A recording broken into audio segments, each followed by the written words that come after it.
Bismillah ar-Rahman ar-Rahim, Surat al-Balad, c'est une surah makkiya, pré-égérienne. Allah tabarak wa ta'ala dit La uqsimu bihadha al-balad. La, en langue arabe, elle vient dans le sens de la négation, mais ici, elle vient pas dans ce sens-là.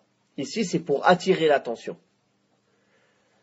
C'est comme si Allah ta'ala dit Moi, je jure par cette cité. C'est pas La uqsimu bihadha al-balad, je ne jure pas. Quelqu'un qui comprend pas, qui a une compréhension d'arabe sommaire, il ne connaît pas la manière dont les arabes utilisent les mots, il lit la uqsimu bihadha al-balad, il traduit, il veut dire je ne jure pas par cette cité. C'est ce qu'il comprendrait, quelqu'un qui ne comprend pas comment les arabes utilisent les mots. Mais ici, ça n'a pas du tout ce sens-là. Au contraire, c'est pour appuyer, là, pour attirer l'attention. Et c'est dans le sens, moi, je jure par cette cité. La uqsimu bihadha al-balad. Uqsimu bihadha al-balad. En langue arabe, quand on jure, il y a 3 lettres qui sont utilisées pour le qasam, ou pour le halif. Le ba, le waw et le ta, qui sont utilisés pour jurer. Et ici, c'est le ba, bihadha al-balad. Comme si on disait billah. Et Allah, il jure ici par cette cité. Quelle est cette cité? Mecca. La meilleure cité. La cité qu'il a choisie pour la révélation, pour envoyer le meilleur de ses messagers, et le dernier de ses prophètes et de ses messagers, le prophète Muhammad sallallahu alayhi wa alihi wa sallam. Cette cité qui est une cité sacrée, que tellement elle a de la valeur, que quelqu'un qui prie dans la mosquée de la Kaaba, qui est au milieu de Mecca, il a 100 000 prières. Et il a fait de cette cité une ville sécurisée et une ville haram, sacrée, où il y a des règles spécifiques à la Mecque.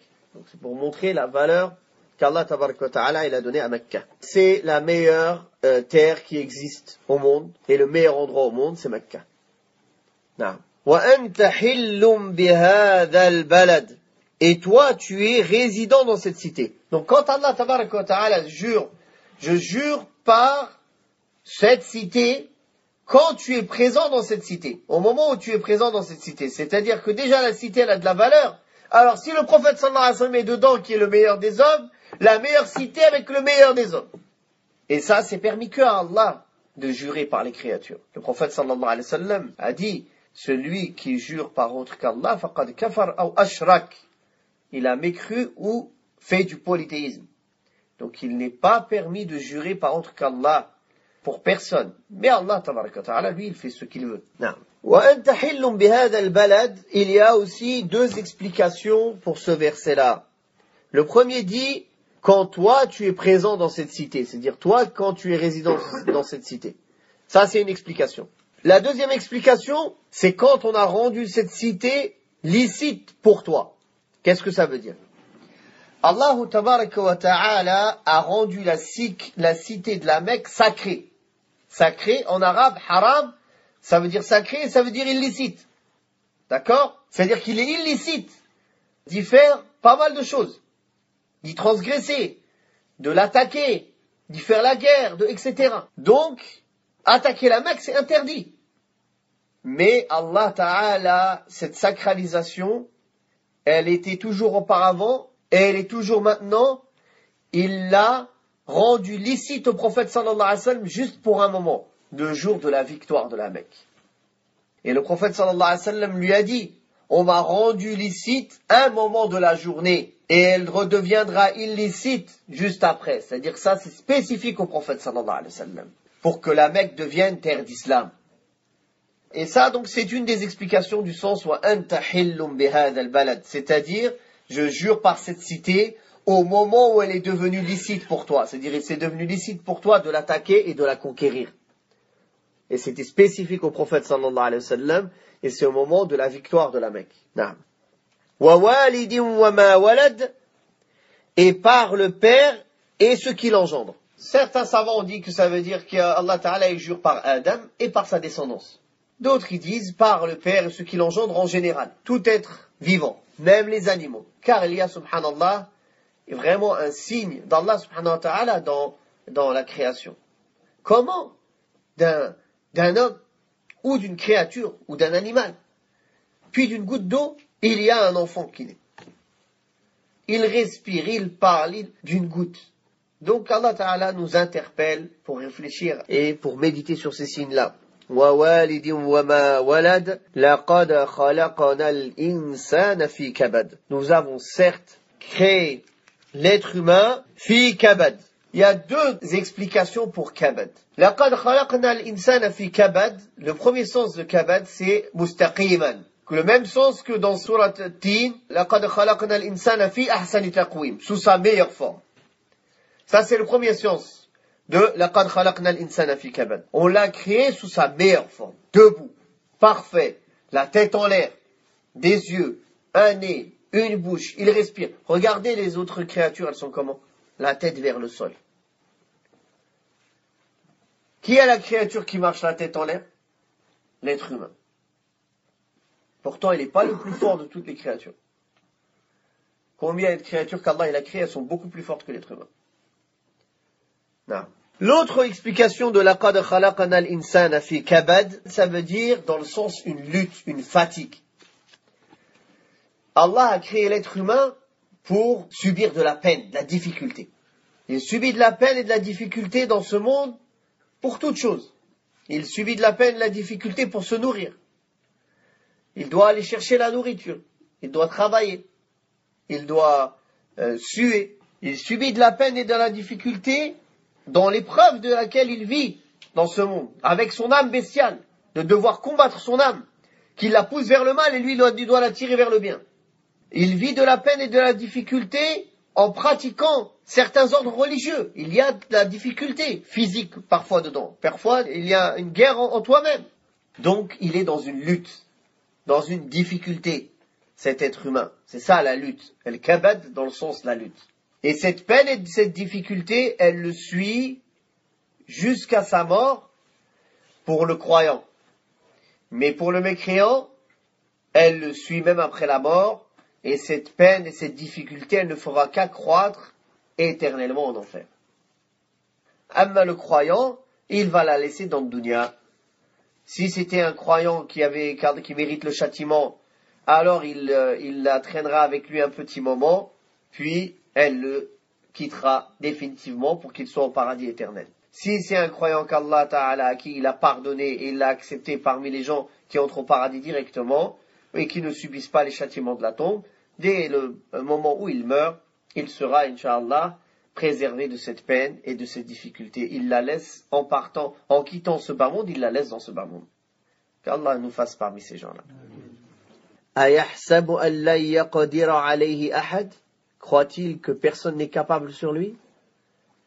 Et c'est ça l'être humain. Quand il est en forme, quand il est à la fleur de l'âge, quand il est fort, qu'il a la santé, il a l'argent, il transgresse. Et ça, on l'a vu auparavant. Quand Allah Ta'ala dit, certes, l'être humain, il transgresse quand il voit qu'il est suffisant, qu'il a ce qu'il lui faut, qu'il a ce qui lui suffit, il se sent riche, que ce soit en santé ou en bien. Et subhanallah, effectivement, quand la personne elle a tout, souvent elle oublie Allah subhanahu wa ta'ala, elle transgresse. Donc c'est ça aussi, l'être humain. Croit-il que personne n'est capable, n'a une capacité et un pouvoir sur lui? Croit-il qu'Allah Ta'ala il n'est pas capable de le châtier? Croit-il qu'il ne va pas rendre des comptes? Non. أيحسب أن لا يقدر عليه أحد يقول أهلكت مالا لبدا. Il dit, j'ai gaspillé beaucoup de biens. يقول أهلكت مالا لبدا. Non. C'est bien qu'Allah lui a donné. Effectivement, quand l'être humain les dépense dans ses passions, dans les choses qui ne sont pas d'une utilité pour lui dans l'au-delà, ou qu'il l'aide dans sa religion, dans ce bas monde, c'est du gaspillage. Cet argent qu'il a mis, il a aucun intérêt pour lui. Au contraire, il va le regretter.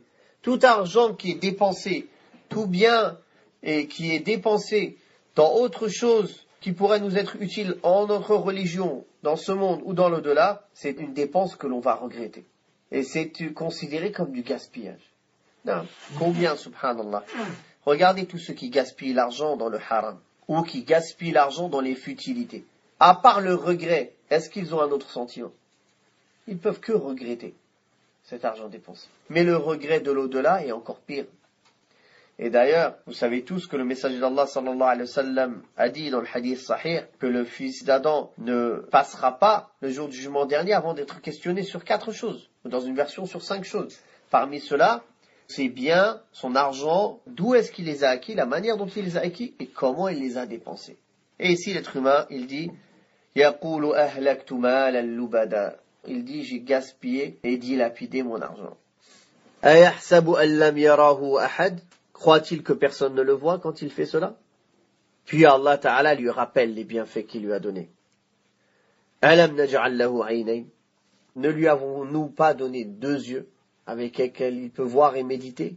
Vous imaginez les bienfaits des yeux? Tout ce qu'on peut voir, les couleurs, les formes, la création d'Allah subhanahu wa ta'ala, voir un danger qui pourrait nous atteindre, voir une chose bien qu'on pourrait avoir, à atteindre. Imaginez-vous les personnes qui sont privées de la vue. وَلِسَانًا وَشَفَتَيْنِ. Et une langue et 2 lèvres. Si Allah Ta'ala ne nous avait pas donné une langue et 2 lèvres, comment tu pourrais exprimer ce que tu ressens? Faire passer tes sentiments, ton message, ce que tu penses, communiquer, à part avec des gestes. Mais c'est compliqué avec des gestes, c'est pas précis. Et la voix, subhanallah, comment Allah Ta'ala il a fait la voix? Tout ça c'est de l'air qui sort des poumons. Toutes les lettres qu'on sort là, ce que vous m'entendez parler, c'est de l'air.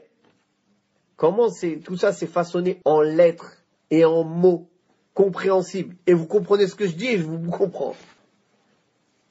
Et combien de langues il y a sur terre? Et les gens, ils se comprennent avec ces langues-là. Combien de sons, des prononciations incroyables. Nous qui sommes ici, si un Chinois il vient, il nous écoute, il dit c'est quoi ces sons qui sortent là? J'ai jamais entendu des sons comme ça. Et nous on va chez eux, on comprend rien. On dit que pour nous toutes c'est les mêmes lettres. Il y a une lettre qui se répète. C'est vrai, c'est pas vrai. Mais en vérité, ils se comprennent. Enfin, Allah tabaraka wa ta'ala, comment il a créé l'être humain? Il lui a donné les yeux, il lui a donné la langue, il lui a donné les lèvres. Il arrive à s'exprimer, à sortir des sons, des lettres qui ont un sens. Subhanallah. وَهَدَيْنَاهُ النَّجْدَيْنِ. Et nous l'avons guidé sur les 2 voies. Les savants ont donné plusieurs explications sur cela. Nous l'avons guidé sur les 2 voies, c'est-à-dire la voie du bien et du mal. Allah il nous a montré et il nous a explicitement démontré et éclairci quelle est la voie du bien et quelle est la voie du mal. C'est-à-dire, on ne peut pas se tromper pour celui qui cherche la vérité. Il y a une autre explication, وَهَدَيْنَاهُ النَّجْدَيْنِ. Nous lui avons montré les 2 voies. Il parle du bébé qui s'est retrouvé tété à la poitrine de sa mère.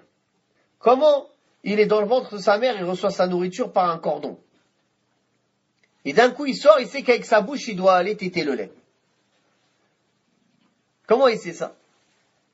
Donc certains ulama, ils ont dit ici, وَهَدَيْنَاهُ النَّجْدَيْنِ, nous l'avons guidé aux 2 voies, c'est-à-dire c'est où l'enfant doit aller téter.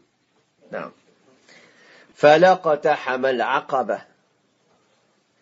Et ici, après qu'Allah tabaraka wa ta'ala ait rappelé l'être humain comment il est, qu'il est fait pour être dans une lutte, qu'il dilapide son argent dans les passions, et qu'il va regretter cela, et qu'il oublie qu'Allah le voit, et qu'il est capable sur lui, et qu'il oublie les bienfaits qu'Allah lui a donnés, les yeux, la langue, les lèvres, et qu'Allah lui a montré le chemin du bien, et il lui a montré le chemin du mal, et malgré ça, l'être humain, qu'est-ce qu'il fait? Or, cet être humain, il ne s'engage pas dans la voie difficile. C'est quoi la voie difficile? Qu'est-ce que c'est que s'engager dans la voie difficile? Qui est difficile à franchir, c'est quoi? Affranchir un esclave. Ou bien un esclave que la personne elle possède, elle l'a franchi, ou bien il la rachète à quelqu'un comme Abu Bakr Siddiq il a fait pour Bilal, il l'a racheté pour l'affranchir, pour le libérer. Ou bien libérer un prisonnier musulman. Et c'est vrai que ça c'est une pente difficile, parce qu'à l'époque ça avait de la valeur un esclave, ça coûte cher. C'est quelqu'un qui est en service, il fait des choses, t'imagines, tu perds comme un travailleur, comme un employé à plein temps, tu perds. Donc pour que la personne elle fasse cette dépense, c'est qu'il espère une récompense auprès d'Allah. Donc c'est pour ça qu'Allah Ta'ala dit, c'est la voie difficile. Fakku raqaba, libérer un esclave qu'il possède, ou en l'achetant et en le libérant, ou bien un prisonnier musulman. En général, les gens qui ont des prisonniers musulmans, ils ne le libèrent pas comme ça gratuit, ils demandent des grosses sommes. Et il n'y a que quelqu'un qui espère la récompense auprès d'Allah qui est prêt à donner cette grosse somme pour libérer quelqu'un. Naam. Fakku raqabah. Donc libérer ou affranchir un esclave, délivrer un jour. Aw it'amun fi yawmin dhi masghabah. Ou bien nourrir en un jour de grande famine. Quand c'est la grande famine, c'est là que le besoin il est plus grand. Mais nourrir qui? Yatiman dha maqrabah. Un orphelin qui est un proche parent. Un orphelin, c'est celui qui a perdu son père avant d'atteindre la puberté. Certains disent qu'il a perdu les deux parents ou un des deux. Mais le plus juste, c'est qu'il faut au moins qu'il ait perdu le père pour être considéré orphelin, parce que celui qui le dépense pour lui, celui qui peut le protéger, etc., pour ne pas que les gens lui fassent du mal, c'est le père.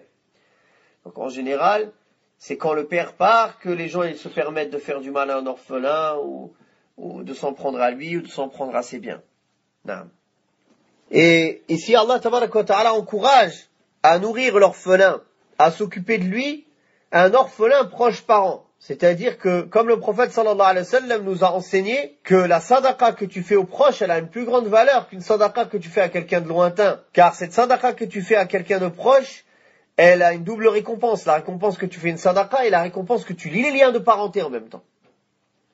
Et subhanallah, malheureusement aujourd'hui, on trouve les premiers à opprimer les orphelins, c'est les proches. Les premiers à voler l'argent de l'orphelin, c'est les proches. Les premiers à le mépriser, à l'utiliser comme un esclave, c'est les proches.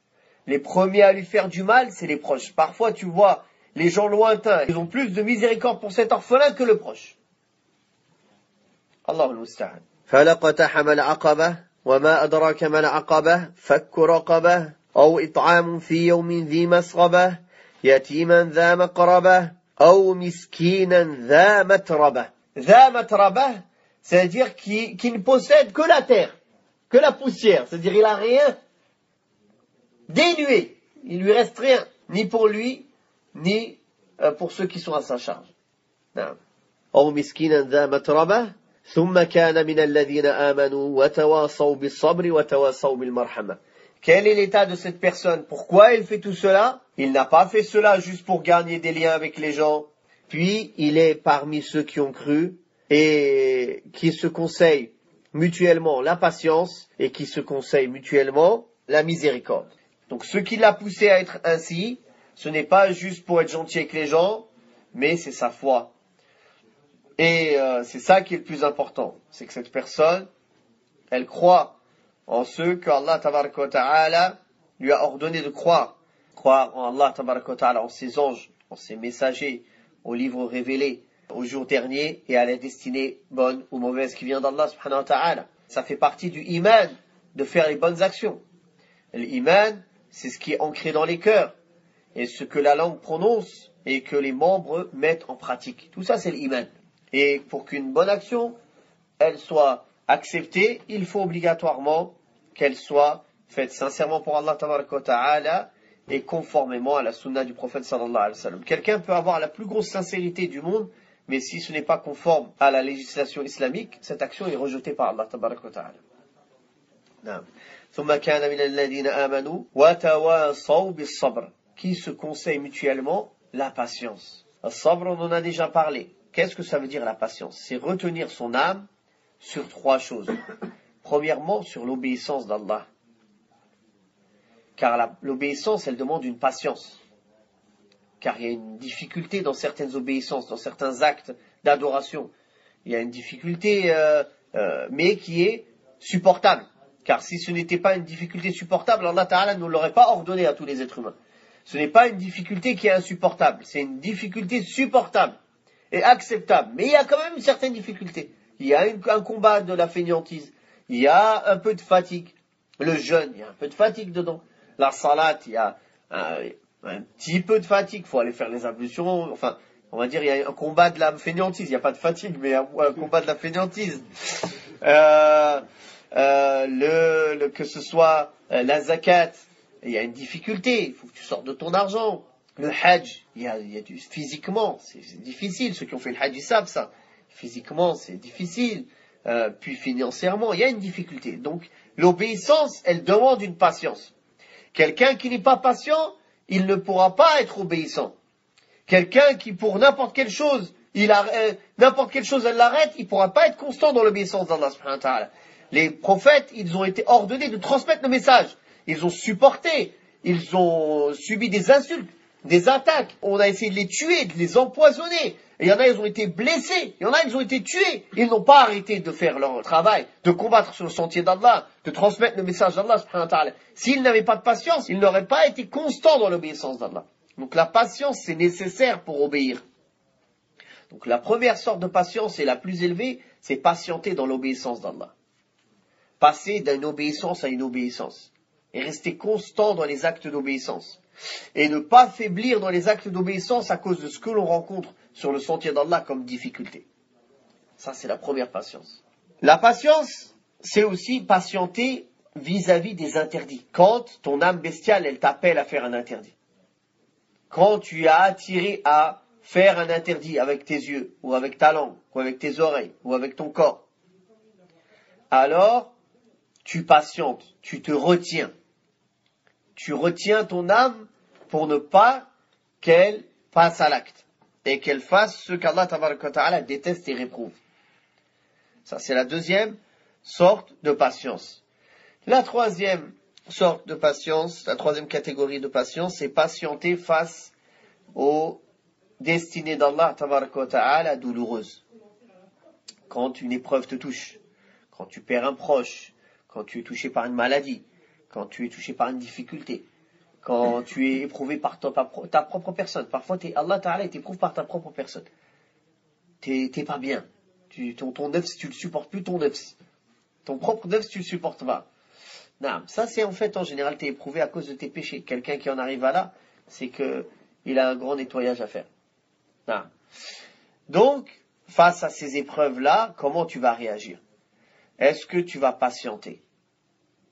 Il y a 4 manières, 4 degrés et 4 manières de réagir face à l'épreuve. La première, c'est ne pas patienter, se mettre en colère. Cela peut se manifester par la langue, ou par des pensées, ou par des gestes.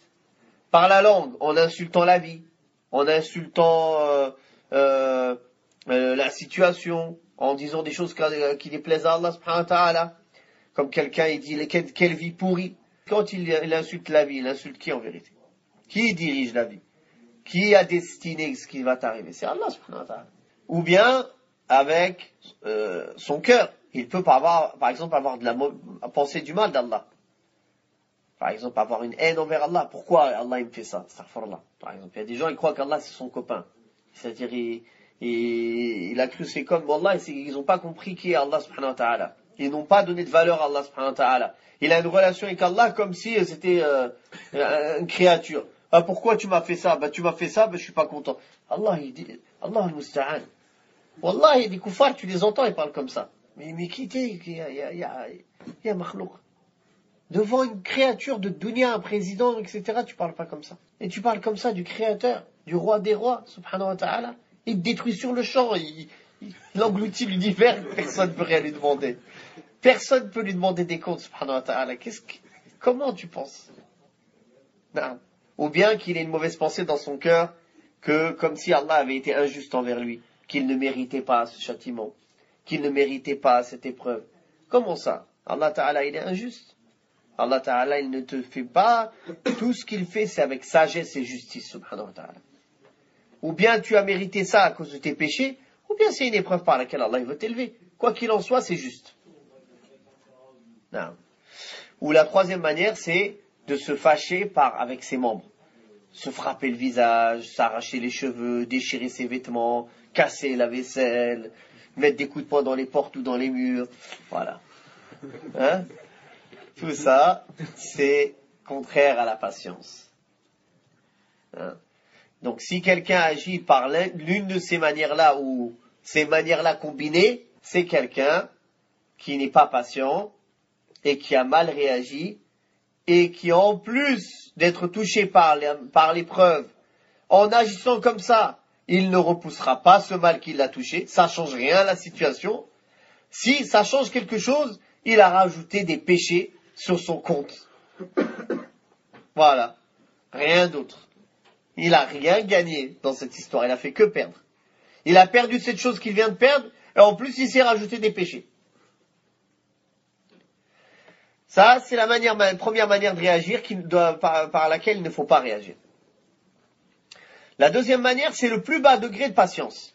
C'est qu'en fait, dans son cœur, il déteste cette situation. Il aurait bien aimé ne pas être touché par ça. Ça lui plaît pas. Mais il ne pense pas du mal d'Allah. Et il ne dit pas quelque chose qui déplaît à Allah, et il ne fait pas avec ses membres quelque chose qui déplaît à Allah. Ça, c'est le minimum de la patience. Quelqu'un qui est comme ça, il est considéré comme un patient. Et c'est le plus bas degré de la patience, mais Inch'Allah, il aura toutes les récompenses qui sont promises aux patients. Certes, les patients reçoivent leurs récompenses sans compter. Sans compter. Non. Ça, c'est qu'est-ce que je disais?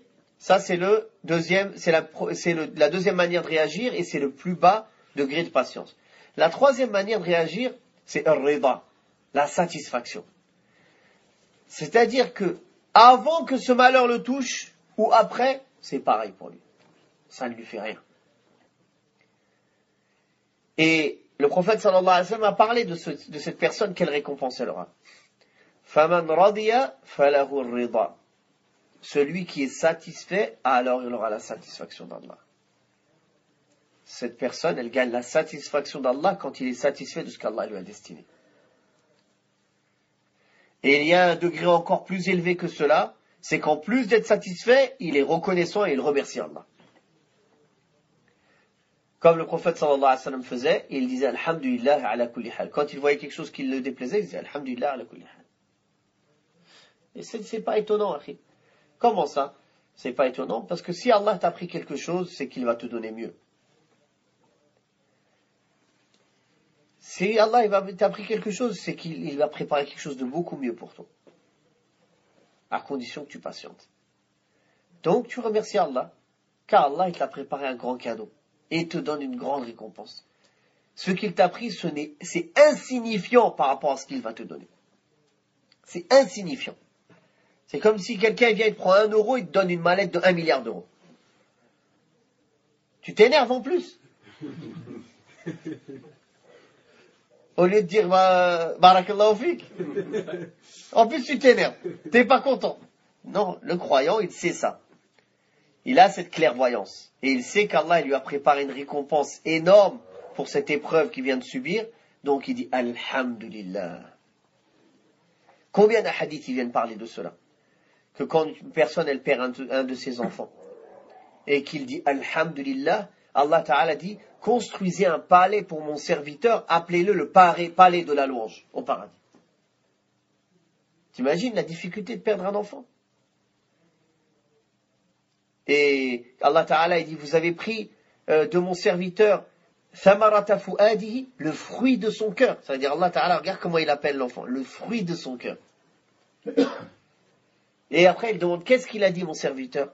Les anges disent il a dit Alhamdulillah. Allah Ta'ala il dit aux anges construisez-lui un palais, appelez-le le palais de la louange.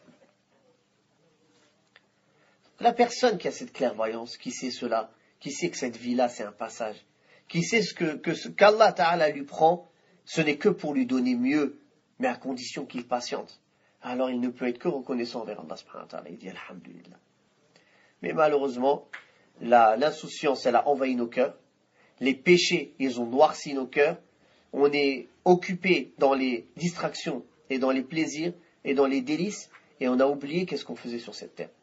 Jusqu'au point où quand on est éprouvé, on ne comprend pas ce qui nous arrive. Mais Akhi, tu crois que tu es au paradis ici? Cette vie, elle est faite pour être éprouvée. Allah, il l'a créée comme ça. Sinon, personne ne voudrait partir. Malgré qu'elle est pourrie, tout le monde veut rester. Malgré qu'elle n'a pas de valeur, elle n'a pas la valeur d'une aile de moustique, personne ne veut la quitter. Alors imagine, il n'y aurait pas de malheur. Il n'y aurait pas de difficulté.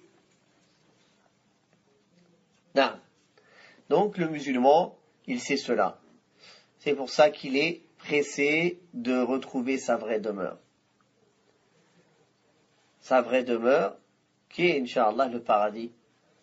اللهم اجعلنا من أهل الفردوس الأعلى مع النبيين والصديقين والشهداء والصالحين. طيب وتواصوا بالمرحمة. et qui se conseillent mutuellement la miséricorde. Le croyant, c'est quelqu'un de miséricordieux. Barakallahu fikoum, c'est très important de savoir ça.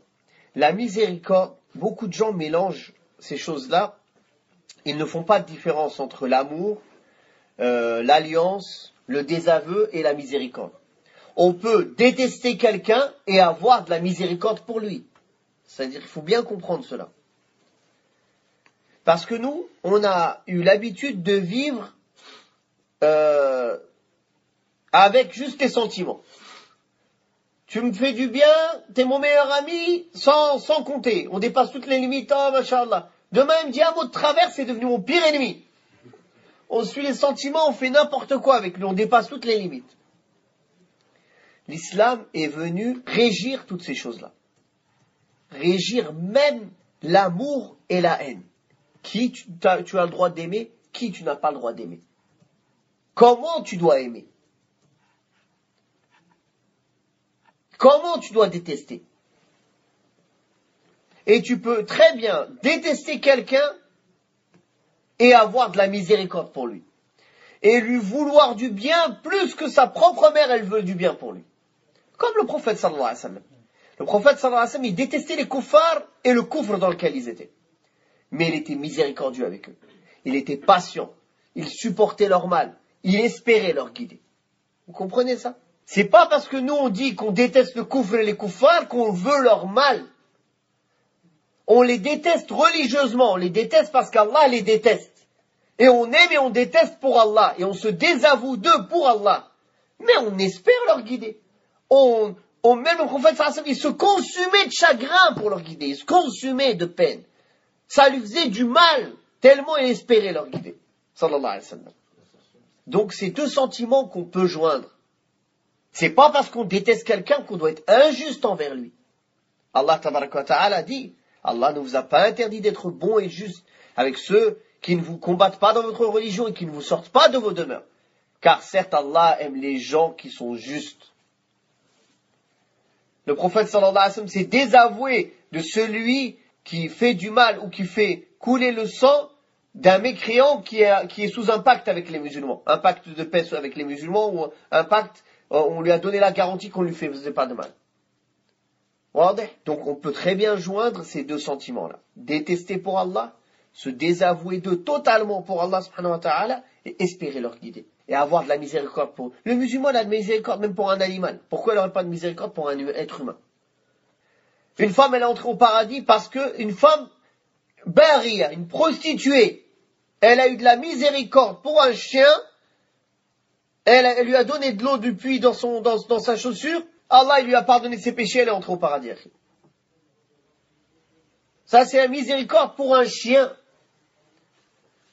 L'être humain, il a plus de valeur qu'un chien. Non, il y avait des gens à l'époque du prophète sallallahu alayhi wa sallam, c'était les pires ennemis de l'islam. C'est comme si aujourd'hui je te disais le nom de quelqu'un qui a tué des milliers de musulmans. C'est devenu après des sahaba. Pas seulement des gens pieux, les meilleurs des gens pieux. Les compagnons du prophète sallallahu alayhi wa sallam. Donc pour te dire que Allah tabaraka wa ta'ala guide qui il veut. Wa tawasaw bil marhama. Les musulmans, les croyants, ils s'enjoignent à la miséricorde, d'être miséricordieux. Allah est miséricordieux, il aime les miséricordieux. Le prophète sallallahu alayhi wa sallam a enjoint d'être miséricordieux et il a enjoint que celui qui est miséricordieux sur terre, Allah sera miséricordieux avec lui. Même un animal, même un être humain, même quand il sacrifie sa bête, le prophète sallallahu alayhi wa sallam, il a demandé de la sacrifier avec miséricorde. De ne pas la faire souffrir, de ne pas la... Donc toute chose que le musulman fait, il est miséricordieux.